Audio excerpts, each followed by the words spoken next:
Em maio de 2019, comemorou-se o centenário do eclipse solar total observado desde a cidade de Sobral, no Ceará, por diversos cientistas de todo o mundo. No momento em que a Lua encobriu o Sol, Einstein estava aqui, ele foi o famoso eclipse da cidade de Sobral, no Ceará, que comprovou a teoria da relatividade geral de Einstein, mas seguiremos aqui. No momento em que a Lua encobriu o Sol, câmeras acopladas a telescópios registraram em chapas fotográficas posições de estrelas que apareciam próximas ao Sol, destacando-se as duas mais próximas, uma de cada lado, conforme mostra a figura. Então nós temos aqui as duas mais próximas, talvez essa aqui e essa, uma de cada lado, perfeito? Posição aparente das estrelas durante o eclipse solar. Perfeito. O momento que a Lua encobriu o Sol, isso, eclipse solar, perfeito. Alguns meses após o eclipse, novas fotografias. Por que o eclipse é importante, Porque é difícil a gente enxergar as estrelas com o brilho do Sol, Então, no momento em que a Lua tampa o Sol, a gente tem ali minutos de escuridão e a gente consegue analisar a posição das estrelas, a gente consegue ver o brilho delas, Então, alguns meses após o eclipse, novas fotografias foram tiradas da mesma região no céu. Nelas, as duas estrelas estavam mais próximas uma das outras. Vamos ver então aqui, ele vai mostrar que as estrelas, essas duas estrelas, estão mais próximas nessa figura aqui, está eclipsado, Olha só, quando a gente compara a primeira com a segunda, ele vai nos dizer que está um pouco mais próxima, tá bom? A comparação entre as duas imagens mostrou que a presença do Sol havia desviado a trajetória da luz. Porque o que a gente entende é que a luz ela se propaga em linha reta, Que é o que quando a gente estuda ótica, a luz tem três princípios. O primeiro princípio, não necessariamente na ordem, mas enfim, um dos princípios é a propagação retilínea da luz. Tá?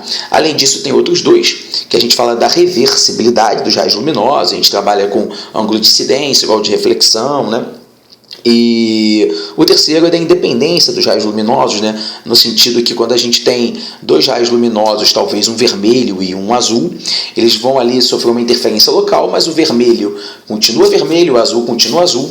É aquela coisa, luz não é pigmento, Então, mas o que Einstein conseguiu, o que o eclipse de Sobral conseguiu comprovar, é a teoria da relatividade geral de Einstein, que há uma curvatura no tecido do espaço-tempo provocado por corpos massivos, que no caso é o Sol. Então, o que é que, na verdade, o eclipse de Sobral conseguiu comprovar?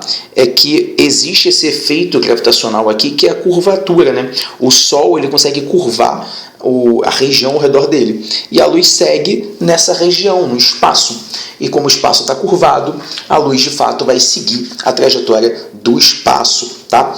Esse é o espaço curvo de Einstein, A característica da teoria da relatividade geral, em que se afirma que a presença de matéria imprime uma curvatura ao espaço circunstante, dependendo do raio, Na verdade, quanto maior o raio dessa curvatura, porque o objeto tem mais massa, É diretamente proporcional.